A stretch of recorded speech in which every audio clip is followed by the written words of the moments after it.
నేనెందుకు దొంగతనం చేస్తాను? అసలు నా కూతురింట్లో దొంగతనం చేయాల్సిన అవసరం నాకేంటి? మాకు దొంగతనం చేయాల్సిన కర్మ లేదు అని ఆనందరావు తప్పించుకుంటూ ఉంటాడు. సరే ప్రేమ, దొంగని సింపుల్‌గా కనిపెట్టివచ్చు. మన గేట్ దగ్గర సీసీ కెమెరాలు ఉన్నాయి కదా అని అనగానే ఆనందరావు ఒక్కసారిగా షాక్ అవుతూ ఉంటాడు. మనకి గేట్ దగ్గర సీసీ కెమెరాలు ఉన్నాయి.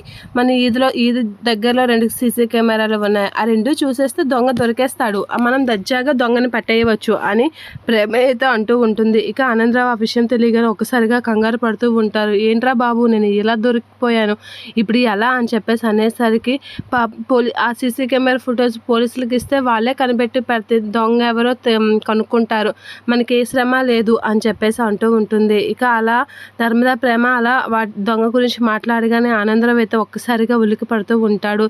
ఇప్పుడు ఎలా బయటపడాలి, ఇంత ఆలోచించాను కానీ సీసీ కెమెరాల గురించి ఆలోచించలేదు అని అనేసరికి, అవునక్క నువ్వు భలే ఆలోచిస్తావే, సీసీ కెమెరాలో దొంగ ఖచ్చితంగా దొరికిపోతాడక్క అని చెప్పేసి ప్రేమ అయితే అంటూ ఉంటుంది. ఇక ఆ మాట వినగానే ఆనందరావు వెనక నుంచి ఉలికి పడుతూ ఉంటాడు.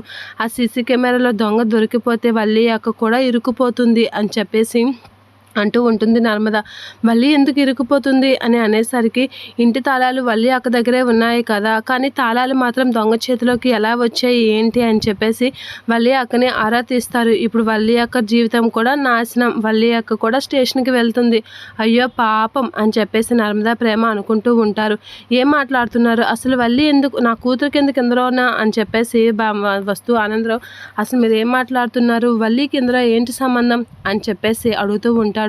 అదేంటి బాబాయ్, ఇంటి బాధ్యతలు అక్కవే కదా, అక్క దగ్గర ఉండాల్సిన తాళాలు దొంగ దగ్గర ఉంటే ఖచ్చితంగా పోలీసులు దొంగని ఆరా తీస్తారు కదా అని ప్రేమ అయితే ఆనందరావుతో అంటూ ఉంటుంది. ఇదంతా దీనంతటికీ వల్లి అక్క కూడా ఇరుక్కుంటుంది కదా అని అనేసరికి, అయ్యో నా కూతుర్ని కూడా ఇందులో ఇరికించేశానా అని ఆనందరావు ఇదవుతూ ఉంటాడు. ఆ దొంగ ఎవరో కానీ భలే పని చేశాడు. ఆ ఇంటి పెత్తనం తీసుకున్న అక్కని దొంగతనానికి ఇంటికి వచ్చి అక్కను కూడా బొక్కబోరులో పడేశాడు. ఇప్పుడు అక్క పరిస్థితి ఏంటి అని చెప్పేసి ఆనందరావు నర్మదా ప్రేమ అయితే అనుకుంటూ ఉంటారు.